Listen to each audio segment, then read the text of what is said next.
today on Science Day. Uh, so today's session, everybody knows about the topic. Today's session will be conducted by Professor Zysk from University of Copenhagen, Denmark, and I welcome him. Before I'm going to request Professor Bahulkar to introduce him. Before that, let me just say a few things about the Center for Modeling and Simulation where this is being held. Center for Modeling and Simulation was established in 2003 formally. We became functional in 2004. We started our first academic program, which was called Advanced Diploma Program in Modeling and Simulation in 2005. We ran this one-year program for 3 years, and when we felt that we were ready to launch a bigger program, we started what we call an MTech program in modeling and simulation. This is a 2-year program basically focusing on applied mathematics, applied statistics, computing, and the art of modeling we try to convey and cover in. There is a lot of experimentation involved. The people who, the faculty here, we come from science backgrounds. Our students currently are all engineers, so it's an interesting combination. Earlier, when the UGC and the university used to allow us, we used to also have MSCs and master students generally, and engineers from various different fields in the same class. That's an interesting combination to have in a class. It gives a different kind of vitality. Currently, because of certain UGC regulations, we are not allowed to do that. We are hoping that situation will change. So the center is about essentially breaking knowledge barriers to connect across knowledge barriers. Catchwords currently are interdisciplinary and multidisciplinary, so we try to stick to those in spirit, not just in words. We could perhaps say that today's sessions are an attempt to stick to the same spirit of multidisciplinarity.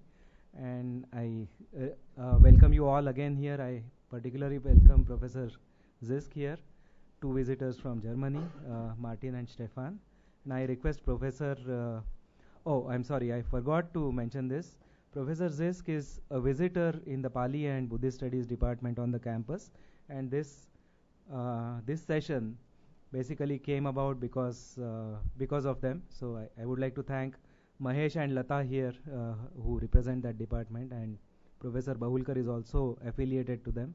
I thank all of them for helping us to arrange this session, and I request Professor Bahulkar to introduce Professor Zysk.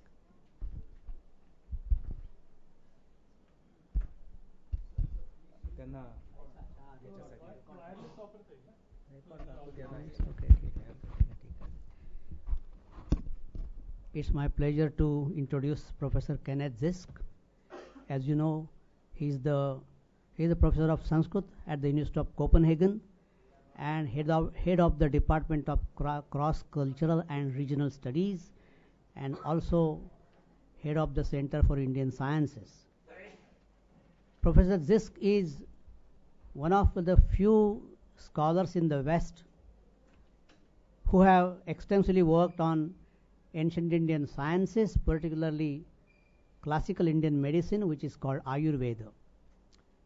Professor Zysk did his PhD from Australian National University, Canberra, and he worked on the medicine in the Rigveda and Atharva Veda, and worked with a well-known professor, Professor A.L. Basham, who has written a wonderful book, Wonder That Was India.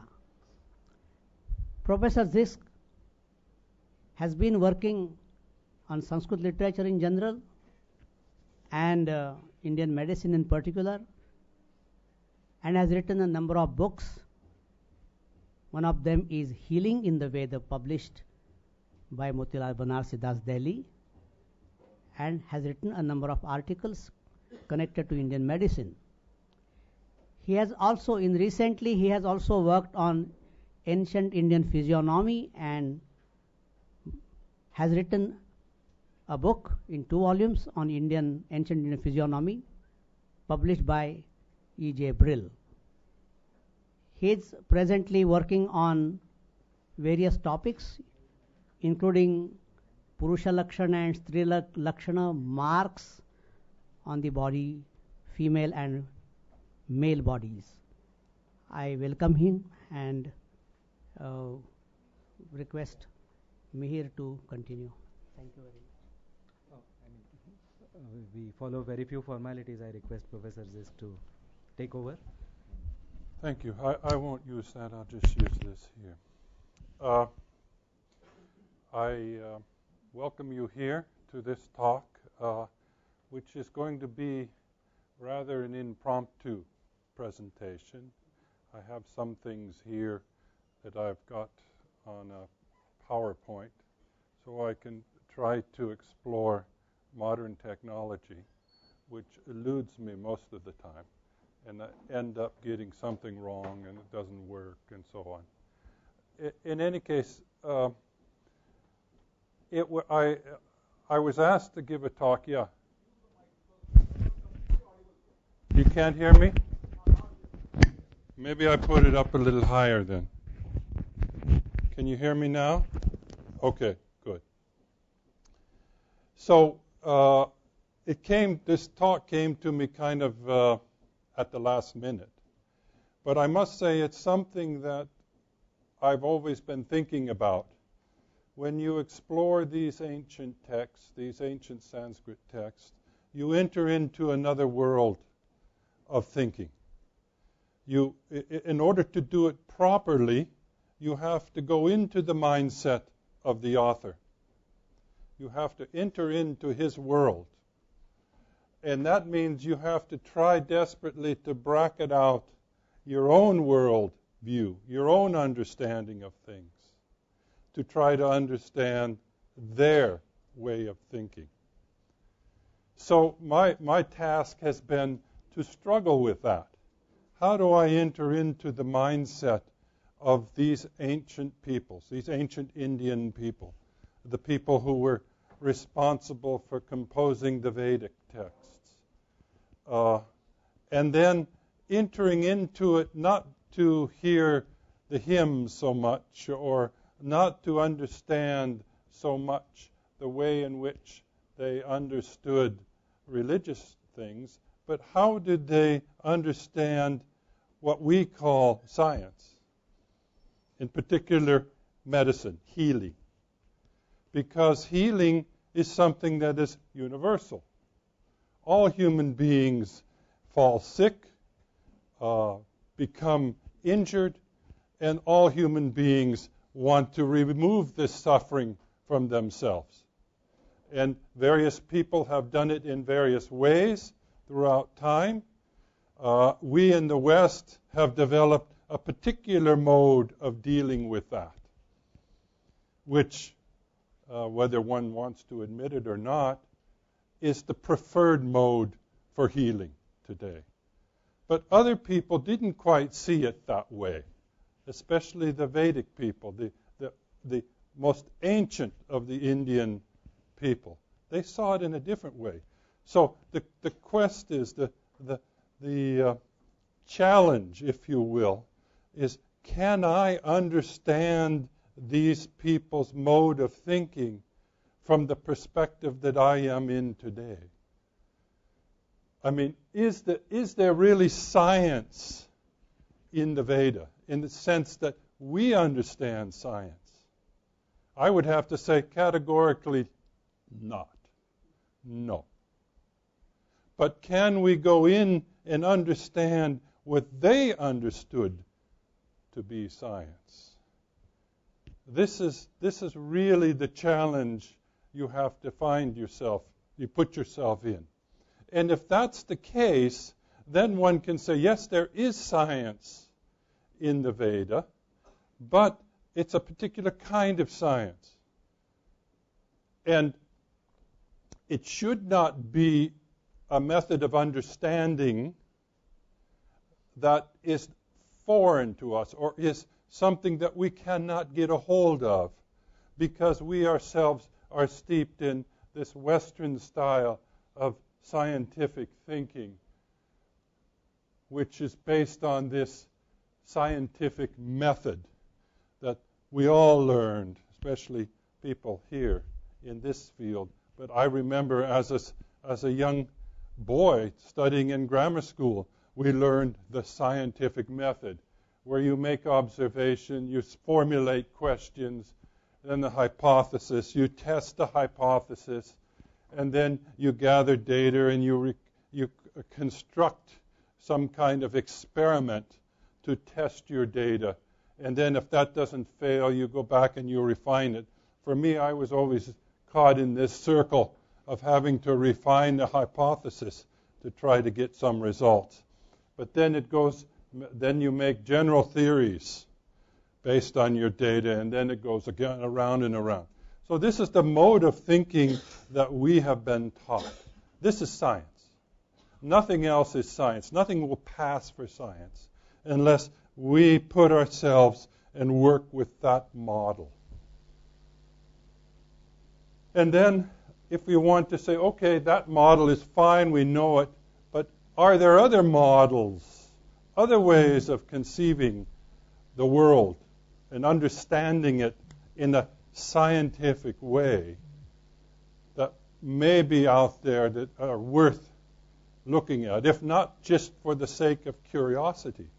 How did people before this time, how did they think? How did they get on in the world? How did they get through life? I mean, we have our own challenges here, and they had the same challenges, the same problems.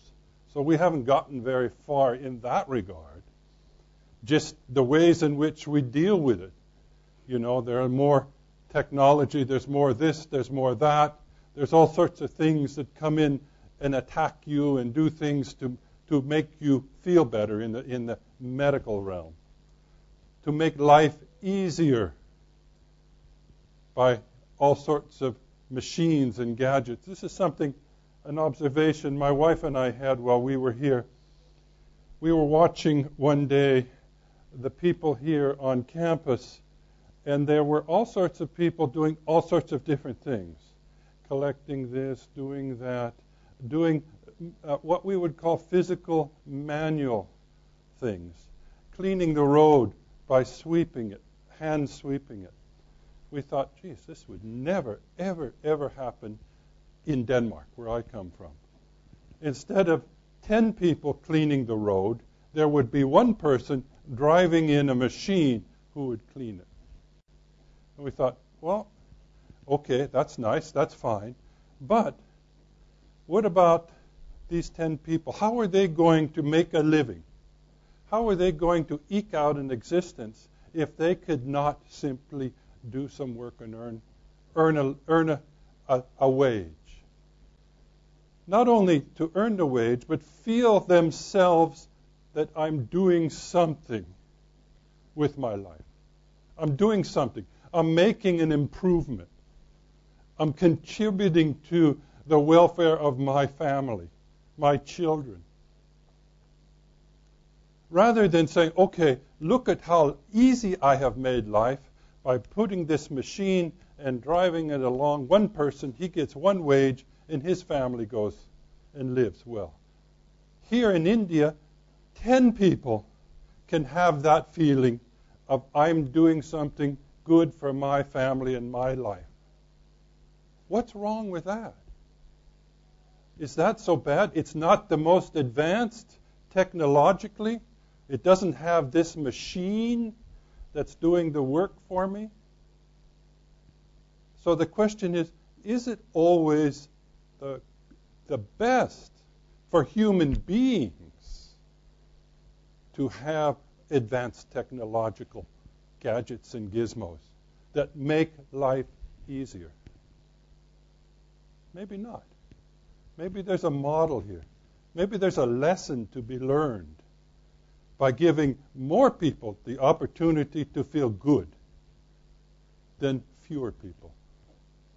I don't know. That just came to my mind in relationship to this. So we have this scientific method that lets all these machines do everything for us. And this is the way we're thought. This is the way we're put into our mind, and that's how we think. is that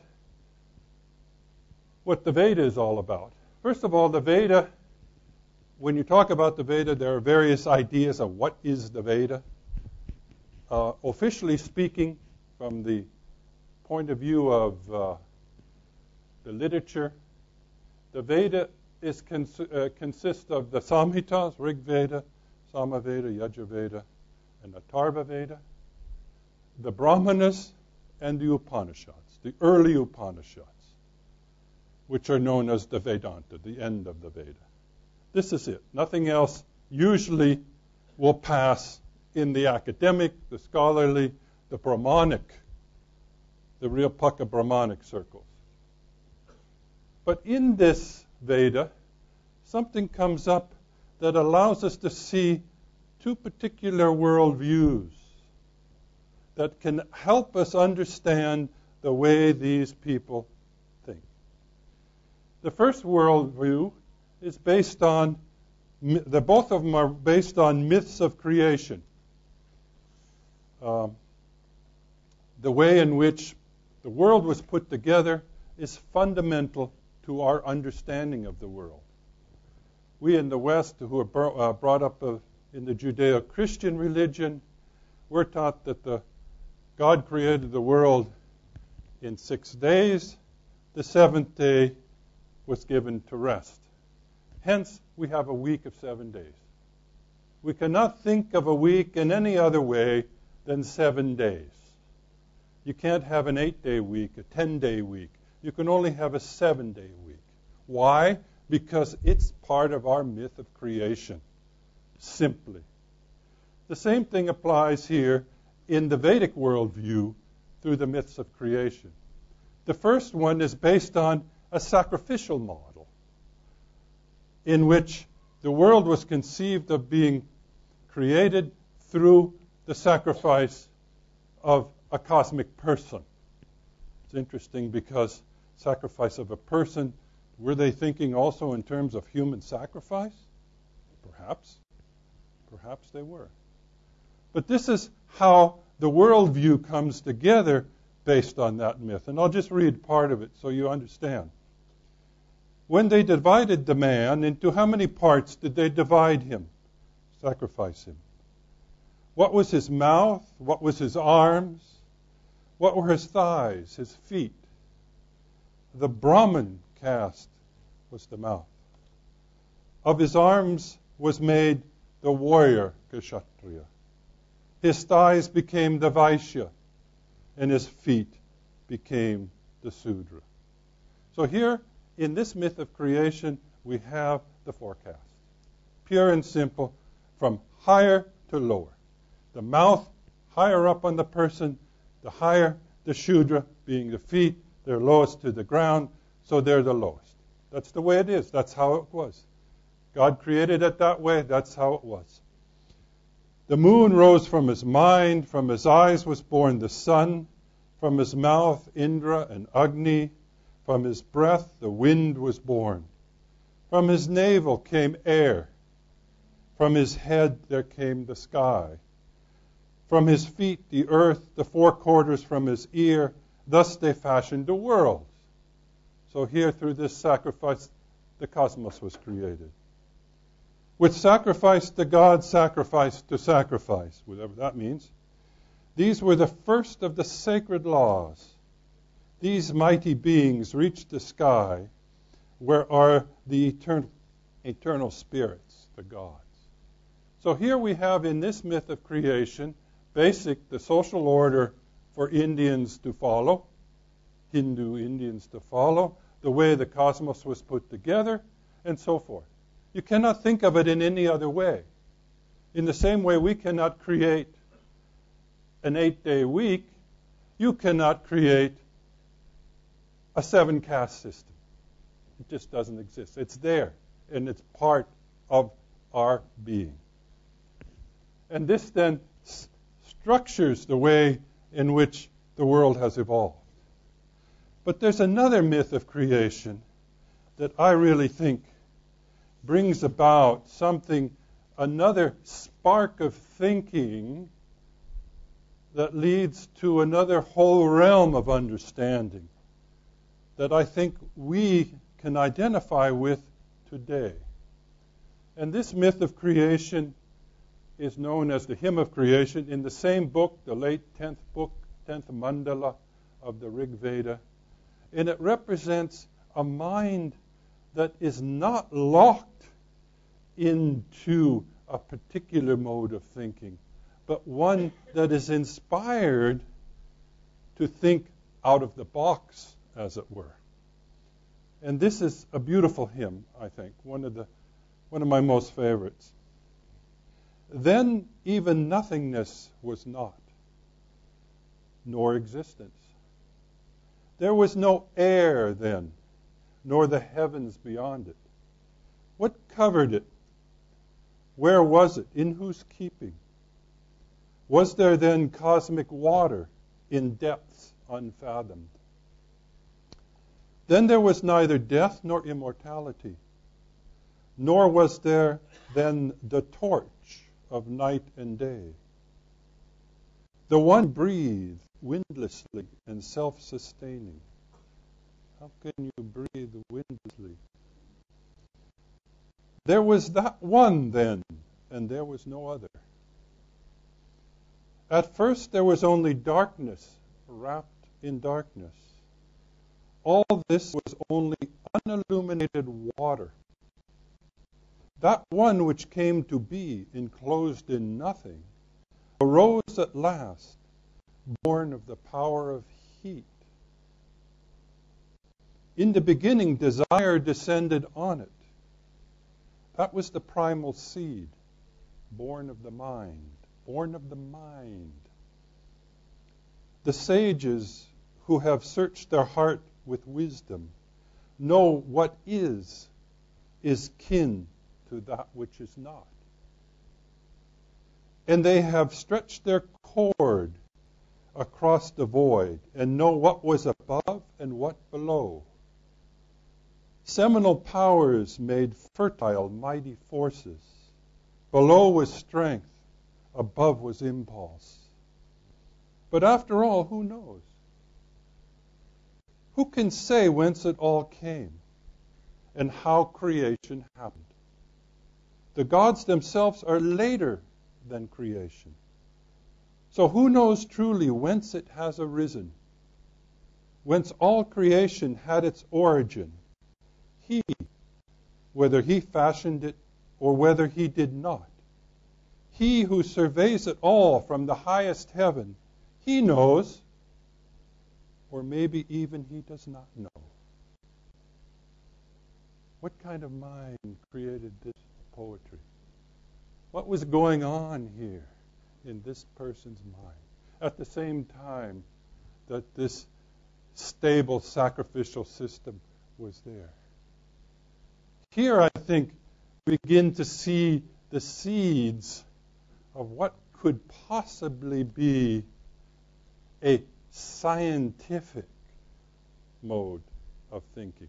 Scientific in this sense, not in our sense, but in something else going on here. So I think we begin to see that there's some spark, a nuance of something going on here that is going to give rise to something new, something quite extraordinary.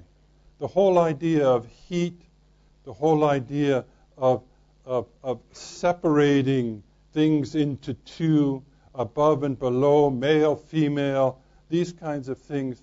This was in the mind of the person. And it stemmed from what? It stemmed from probably observation. Observing the world around. Not taking things for granted, but actually observation. And herein, I think, lies the seeds of what is the Vedic science. And that is observation, what we call empiricism. Not accepting things, but actually looking at it. Going out there and looking at things. What's really going on here? What's happening here? And this, I think, we begin to see here in this Indian mind. We have in medicine, we have the Vedic and the Ayurvedic. The Ayurvedic comes to us as a kind of full-blown ideological system where you have the three doshas. Before that, we have nothing of that. We have a system of healing that's based on magic, we would call magic, where there are demons that populate the world. They come and attack us, so we need to remove them. We need to remove them. And we do that through rituals and through hymns and through different kinds of chanting and applying of amulets and potions and things like that. But one thing comes out of this process that, again, reflects this kind of observation that goes on here. And it's found in a hymn. Because I don't have it with me here, I have to use my computer to get it.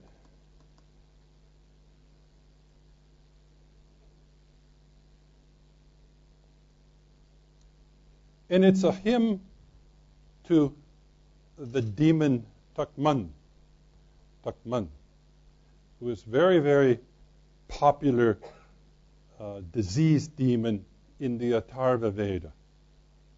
And it's dealt with in different ways, but in terms of describing this disease, I think something is rather revealing. And I'll just read a little bit of it. You, O Takman, accompanied with your brother a swelling, your sister a cough, and your evil cousin a rash, depart to the distant tribe. So the idea is to remove it from the person and send it to somebody else, namely the undesirable, the warriors, the other tribe that's always hounding this tribe. Destroy, O plant, the one that's waving over the person, that Takman which recurs every third day, who has the third day free, who is continual, who occurs in the autumn, who is both hot and cold, and who arises in the summer and in the rainy season. Again, obeisance to the very hot, shaking, driving, violent Takman. Obeisance to the chilly, cold Takman, who brings about the previous desire for rain. Let the unruly Takman who approaches daily in 2 days go unto the frog. What is all this occurring every third day, every fourth day, continually shivering, cold? What is he talking about here? Anybody? What is that demon? Comes with the rains.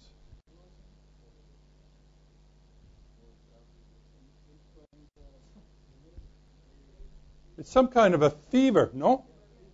Probably something related to malaria. What's interesting here, they didn't know what malaria was. They didn't know malaria came with the mosquito and so on and so on. But they were observing what happens to that patient. They were observing and recording it, right? It happens, it comes every day, every other day, once, just like malarial fever does. So they were recording for the first time the symptoms for this fever. Again, the power of observation and recording the observation. In the anatomical world, we have a very sophisticated anatomical explanation in human beings that comes in primarily the Ayurvedic literature, but it goes back to the Vedic literature, where when they cut the sacrificial animal, right? They cut the legs, they cut this, they cut the arms, they cut this. And every time they cut a piece of the sacrificial animal, what did they do? They had a ball of rice, they threw it into the fire, and they recited that part again and again and again. So that these anatomical parts then became enumerated. And they remembered it because it was part of this process of throwing it in the fire. So the constant process of enumeration of what we could call Samkhya, the counting, the 24 tattvas, the 5 of this, the 6 of that. Buddhist literature is completely full of these things. The 5s, the 4s, the 6s, the 10s, the 32 marks, the 80 minor marks. All these numbers begin to become part of the thinking process. Enumeration, observation, combined with enumeration, begins to put together the seeds, the beginning of the Vedic mind of science. We can all recall the famous mathematician Ramanujan here, who had a supernatural ability to compute astronomical numbers in the mind. And how did he do it? He just said, the goddess brought it to me. It came to me instantaneously. How that works, I don't really know. But again, it's kind of part of this penchant, this early Indian penchant to enumerate, to observe things, to make sense out of it, to put it into categories, and to enumerate. Is the beginning of the Indian scientific mind, as I see it. And then later we have more sophisticated forms that come out, namely the use of measurements, which is not part of the Vedic literature itself, but an ancillary part of the Vedic literature known as the sutras or the Shubha sutras. The sutras that talk about measuring with a cord. Remember we saw in that one hymn, they stretched the cord across the way. So there's some kind of measuring activity that goes on. And what did they do? What did they measure? They measured the bricks to make the fire altar. This fire altar in the form of a big bird. How did they do that? How did they do that so that it came out the same each and every time? Well, they use numbers, they use measurement, they use repetition again and again, so that each brick had its place, and they were able to measure it so that you can see here in this schematic how they were able then to record and make this all-important fire altar for the Vedic sacrifice each and every time. So we see here the beginnings of a mindset that begins to develop, and I would say here in India that in many ways this computational mindset, this categorization mindset is part of what we might call the Indian genetic code, because it's very, very prevalent in many, many Indian scientists of note. So, I conclude by saying, can we call this science? Can we call this process of thinking, this thinking out of the box, enumeration, quantification, and observation? If so, what kind of science would it be? And I stop here and open it up to discussion now.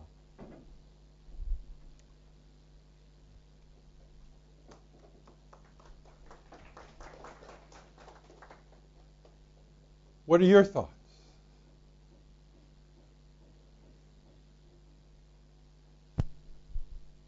Let's not all speak at once now. Yeah.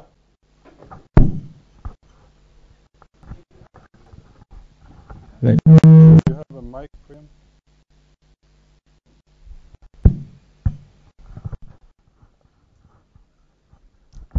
Thank you. It was really nice listening to you. I have a couple of things which I personally find like we can't call it science, one, and the other aspect that certainly you'll find some references and stuff like that would prove yes it is literature, and indeed somewhere it proves that it's an imagination that helped us to pave the way.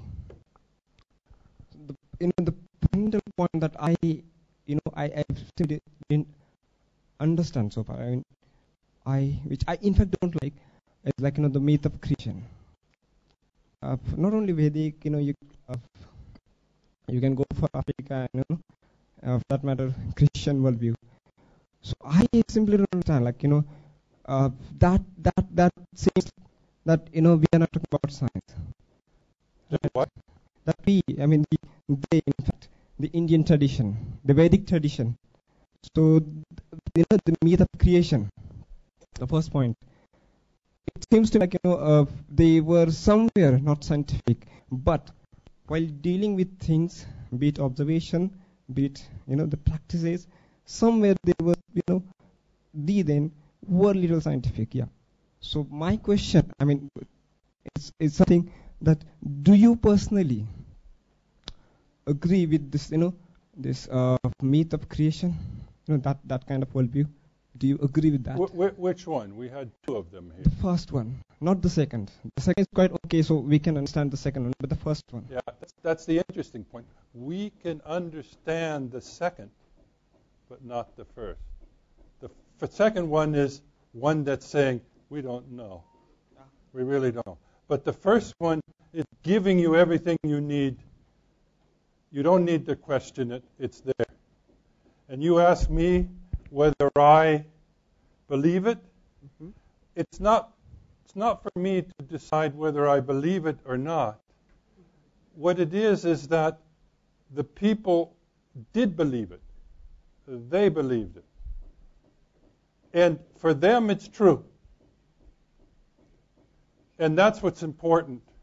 Whether I believe it or not is irrelevant.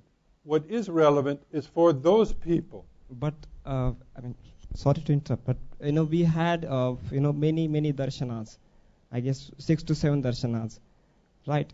So from that point of view, we can see like at least in India, we had 6 to 7 darshanas, so different philosophical schools, like Charvaka, Sankhya, sure. Rest. So they oppose this view, right? There are many of them that did. Yeah. Yes.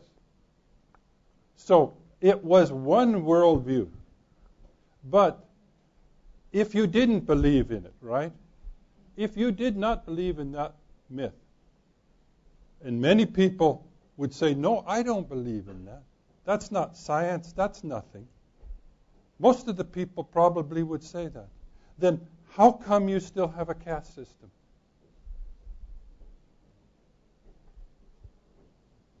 Why is that? What's the justification for it? You had a talk earlier today that addressed the same issue, no? And here's another point of view that says, okay, this creation myth, well, it was created. That's how the world is created. We can't question that. But if you do, then you have to say, well, if I don't agree with that, then why would I support a system that's based on it? Right?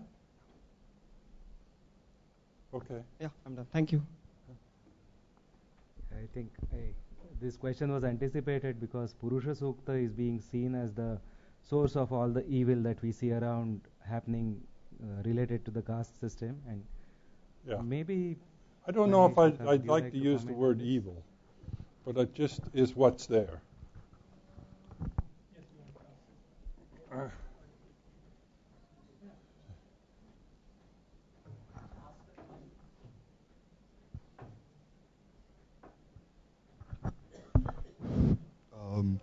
So actually, I'm just kind of going off of the discussion right now.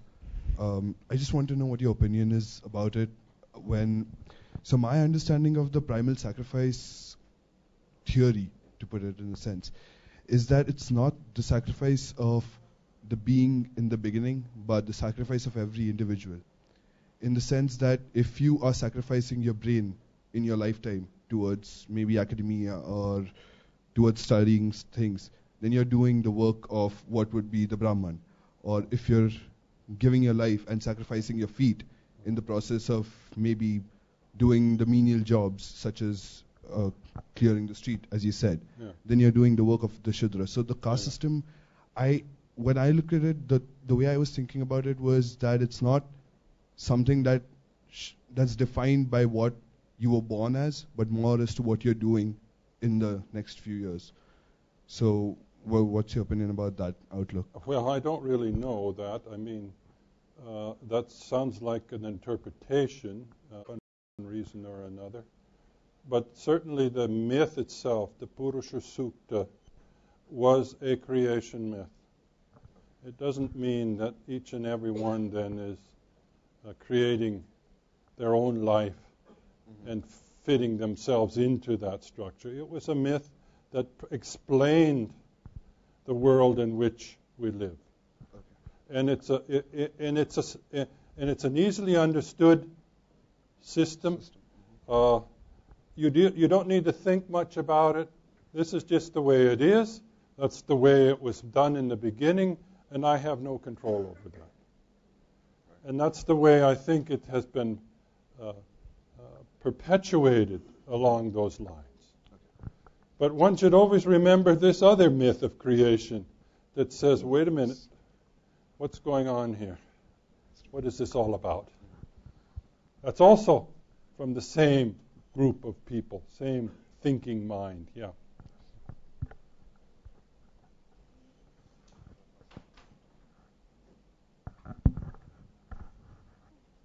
Thanks for the thought-provoking talk. I'm Girish Tillu, a student of Ayurveda. And the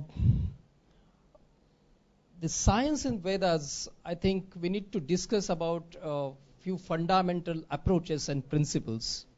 One of them is similarity in microcosm and macrocosm, or sthula and sukshma.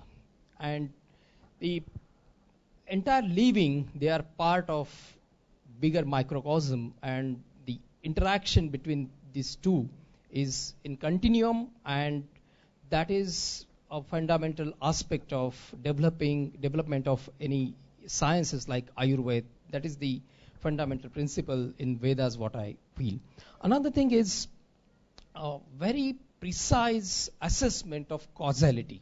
The causality, cause-effect relationship is again a hallmark of scientific experiments, and Charaka mentions that we should study the cause-effect relationship and assess every phenomenon in the world, and not just one observation, but the observation should be backed with systematic observation, reproducible trials, and so on. Another thing, let me stop you right there. Where do you find in Charaka Samhita or in Sushruta or even Bhagavata where you are to go through systematic trials and errors? Yes, in Charaka Samhita, Vimanasthan chapter 8, it says that parikshakaihi bahuvidaihi pariksha hetubhishcha sadhayitva sthapyate nirnayaha iti siddhanta. So that is the definition of a theory, which we should call something an observation, a theory only if there are systematic cause-effect analysis and reproducible trials. Another Well, 2 points I'm I not want sure to. I would interpret that passage exactly in that way. But go ahead. Yeah. Another approach that is very important in Vedic sciences, according to me as a student, that is learning from nature. And Charaka has very open approach, not just Charaka, but the entire Vedic philosophy as such. The entire world or nature is a teacher, and we should keep learning continuously. And even in genomic era, we are continuously learning. Another important aspect to me as a Vaidya is the word Vaidya means to know. It is about a knowledge system, and how we look at the ailing patient. That approach is very, very important, and we should use and apply whatever knowledge is present at any instance for the benefit of the ailing patient. These are the approaches which are very important, I feel, and I think that they can also form a very good foundation for discussion on the question what you have asked. I appreciate your bringing us information about Ayurveda. As I said, Ayurveda is later than the Veda. Ayurveda comes in as a full-blown system. We don't know where. We have no idea where the Tridosha theory and the background of Ayurveda comes from. At least I haven't been able to find it in Indian literature. But that's not my concern here in this talk. That's a talk for another time. My concern is with the Veda as it's defined. Not Ayurveda, but Veda. And that was what I was asked to talk about here. So I appreciate your comments and your appreciation and your devotion to Ayurveda, but it's not really something I want to address at this time. I'd rather talk about the Veda. Did you?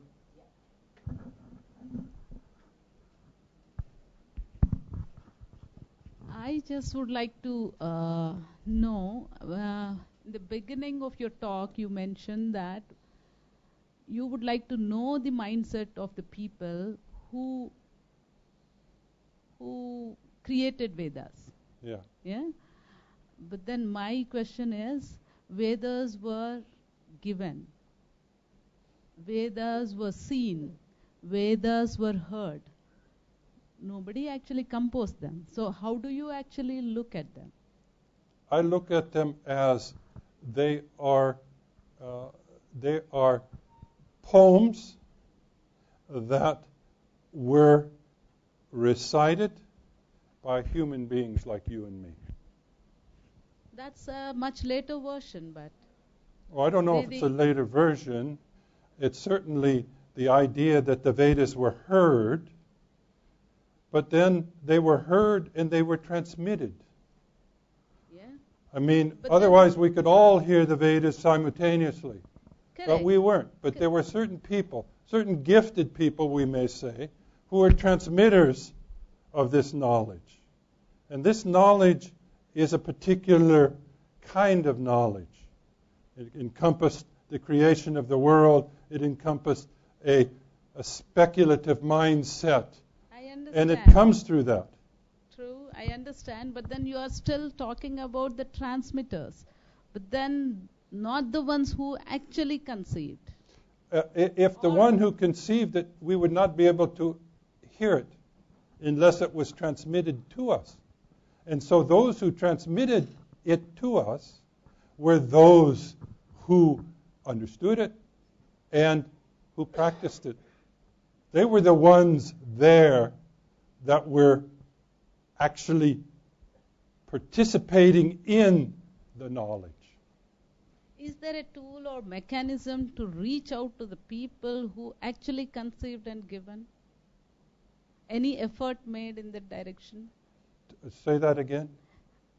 See, you said we are talking about the transmitters who recited and then, but then is there a mechanism to go and then reach out to the people who actually can see it? Well, I brought up the example, and I think this might be relevant. Maybe it won't. Maybe it doesn't work. But the scientist, mathematician Ramanujan, he was a transmitter of knowledge.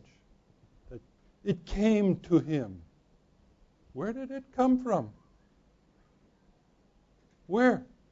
Can we reach that? I wish I could. I wish I could get there and do that kind of mathematics in my mind. But he's the one who did it. He's the one who was able to see, right? To hear, to see the answers to these sophisticated mathematical questions. In the same way that the rishis were doing it.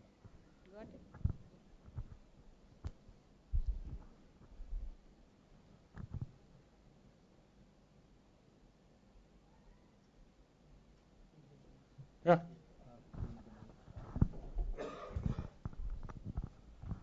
It seems that the Vedas are always open to interpretation. So, is there an academically sound, correct way to translate and interpret any given item of the Veda?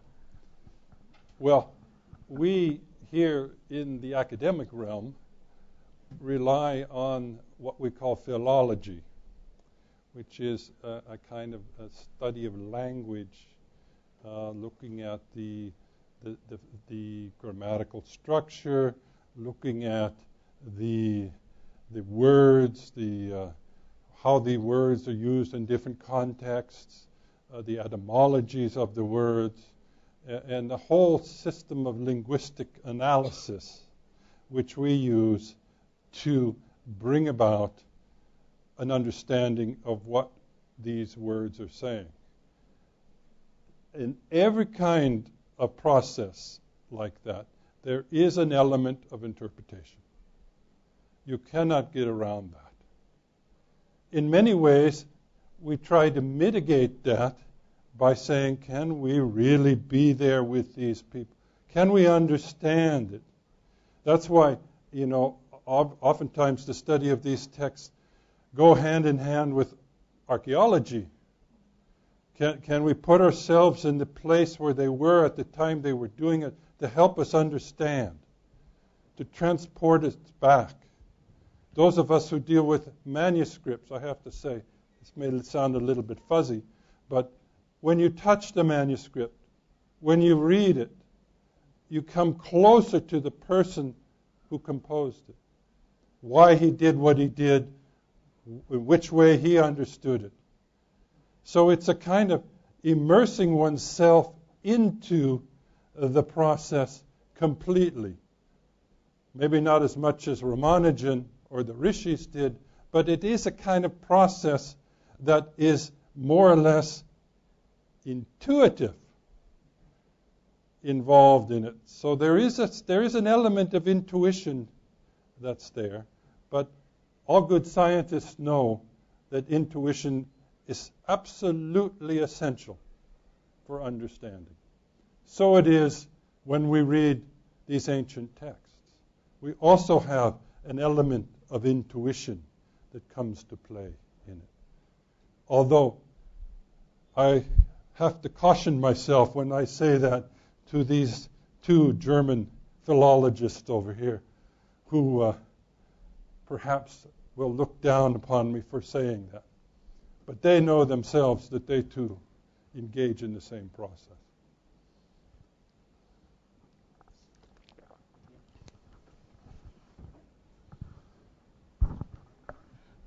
Hello. I completely agree with what you said about the transmitters, the people who, because they are the only way by which it's reaching to us. Two questions. One is when they really transmitted whatever they had, they called this as Shastra or science or whatever it is.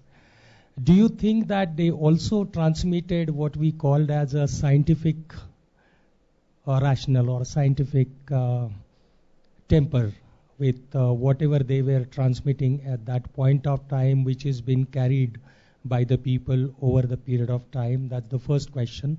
And the second question is, whenever they transmitted whatever so-called knowledge they had, do you think that they have also transmitted the quest of inquiry, which, the scientific rationale, what we talk about, because most of the modern sciences and the way in which we are trained to know as a scientific temper is more the quest and the inquiries of the phenomena, whatever we are looking around.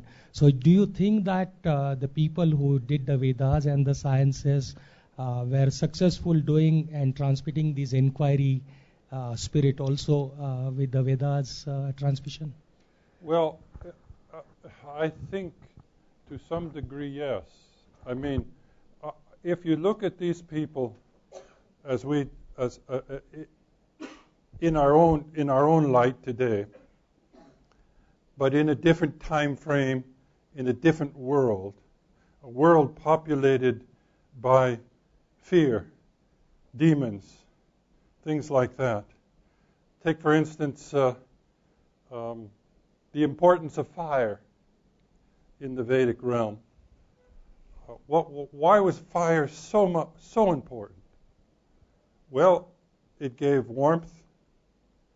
It provided a means for cooking. And more importantly, it gave light at night. You can imagine a world that is absolutely pitch dark when there's no moon. And you can't see. So what's out there? You can hear things. Sometimes you imagine things. But if you had fire, you could see. So this is the kind of world they were in. And they wanted to make sense. They wanted to make this world safe for themselves. So how did they do it? They tried to understand it. Just like we do. We try to understand the world. Whether it's following aspects of nature or other means. So yes, in that way, they were transmitting what they thought the world was all about. Through their own observations and experience and so forth. But it's hard for us to think, what happens if they lost fire? What happens if they lost Agni? Where would they get Agni? There were specialized men who could kindle the fire, but they were not everywhere. You can't light a match. So they were in a desperate situation to preserve Agni, keep Agni, because without it, all hell breaks loose. Everything goes awry, goes amok. So these kinds of things we take for granted, but if you think about it in the way they lived, oh, yeah, that could be something. I have one question. Maybe Professor Bavulkar here also, maybe you could enlighten us about this. He had a question about interpreting the ancient texts. I believe the knowledge discipline of Mimamsa lays down the rules of interpreting the Vedas. Yeah. Now, does your style of interpretation differ from Mimamsa, or is it similar? And second question, which is not related to you, but we see some sort of a revivalism for Vedic rituals and so on. Mm-hmm. Even to repel our enemies across the borders.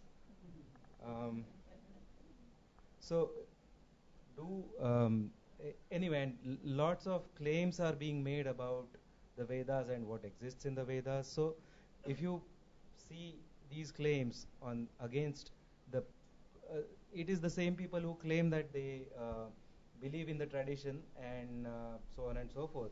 So, would the discipline of Mimamsa allow these kinds of interpretations in the first place? And will this kind of, the way I see it, blind revivalism, is it helpful or not? Well, I think always there's going to be this sense of blind revivalism, going back to the roots and understanding that.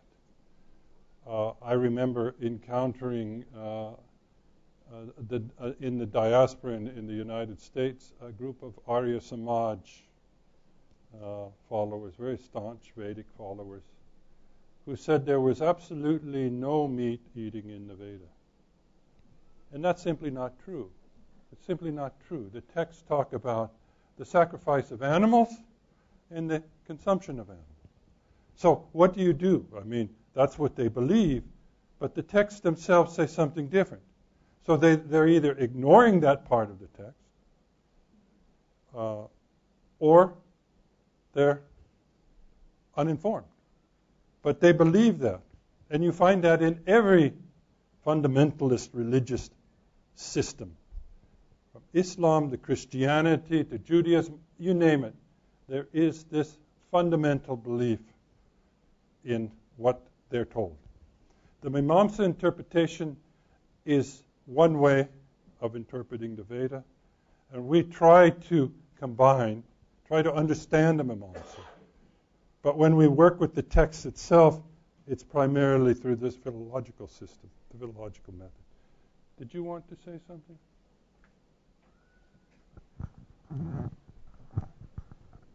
Yeah. Good. As Professor Zysk rightly said, Mimamsa is just one way of interpretation.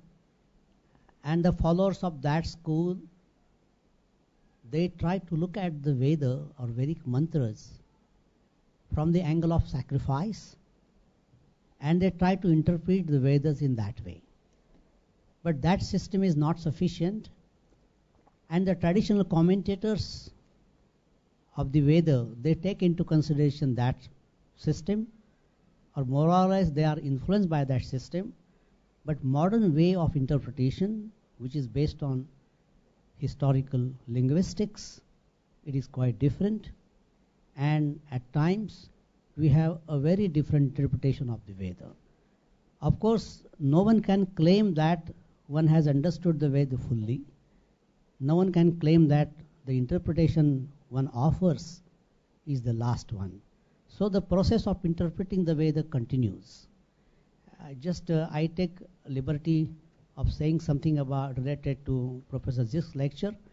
I'm really, it's a pleasure to listen to him, and thank you very much for your elaborate presentation. I would like to add one more point. There are at least some sciences existing in those days, and one of them is the knowledge of astronomy. Because how did they understand the days and nights and calculations of fortnights and months and years, and how could they perform the sacrifices on that very day, according to lunar calendar, on that very constellation? So they had minute observation of astronomical phenomena, and they also knew various constellations, and they had correct observation in a number of cases. For example, they refer to the constellation Kritika, Pleiades, and say that there are 6 stars. I think astronomically it is true. So these are the beginnings of the sciences. So we find phonetics, grammar, astronomy, also metrics and medicine and so on. These are the beginnings of sciences, and the mistake we make, a number of scholars, rather, who have not studied the Veda properly, they think that the latter sciences, the sciences developed in the later stage, existed in that form, fully grown form in the Vedas. That was the mistake a number of Indian scholars do.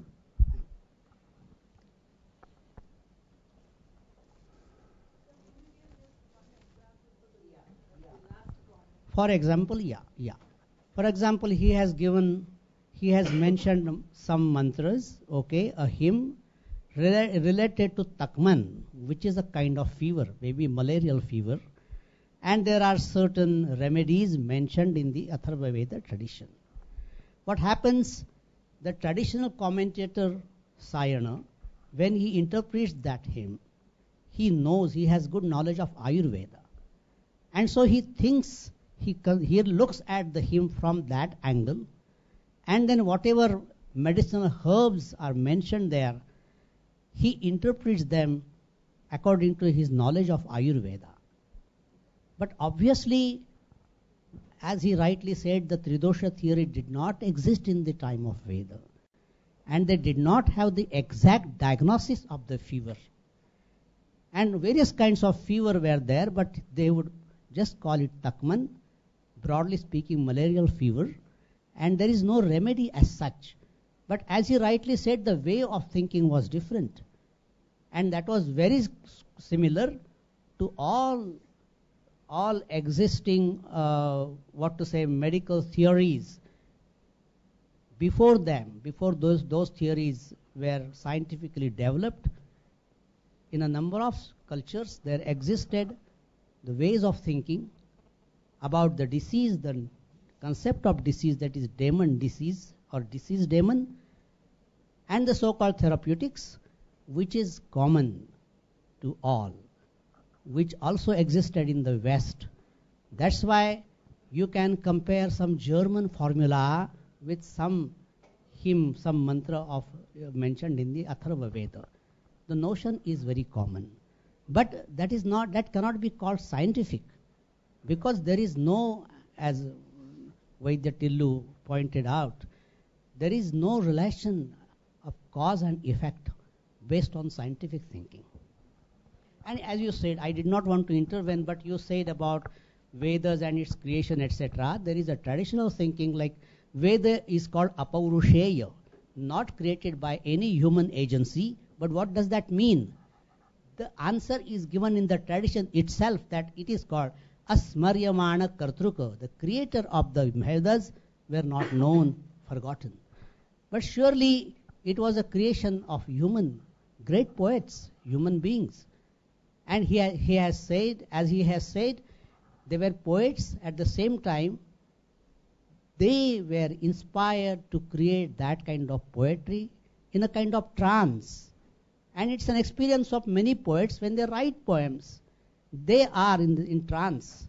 So that kind of trance at the highest level, that was responsible for the creation of Vedas. But that was, and you do find evidence of that kind of poetry, that kind of like a number of figures of speeches, deliberate attempt to make it interesting, alliteration and so on. So you do find poetic, activity in the Vedas. And in the Veda itself said that this is something like a poem created by God. Pashya devasya kavyam na mamara na jiryati. It has no death, it has no decay. That is Veda. So Veda is a great poetry and also great thinking. But at the same time, we should understand that we need not try to see the modern science in the Vedas. In fact, it is my personal opinion that trying to find modern science in the Veda, it's something like we are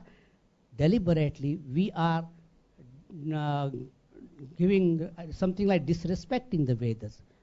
Vedas have got their own value. And we need not try to establish that, since we do find science in the Vedas, Vedas are great. Vedas are great in their own capacity. Thank you.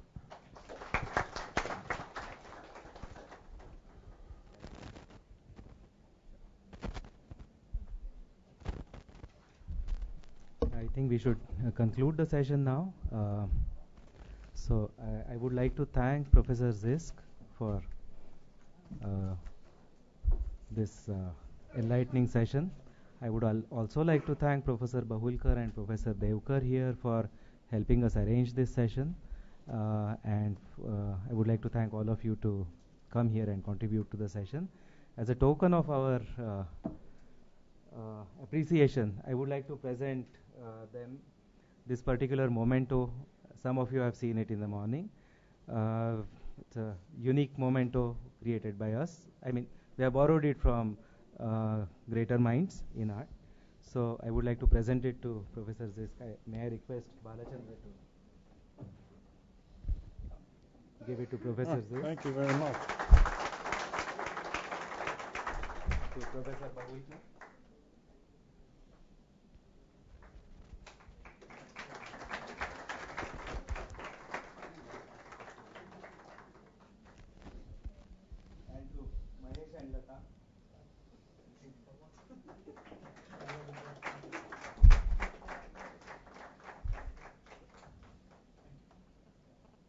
Thank you. Thank you. Thank you.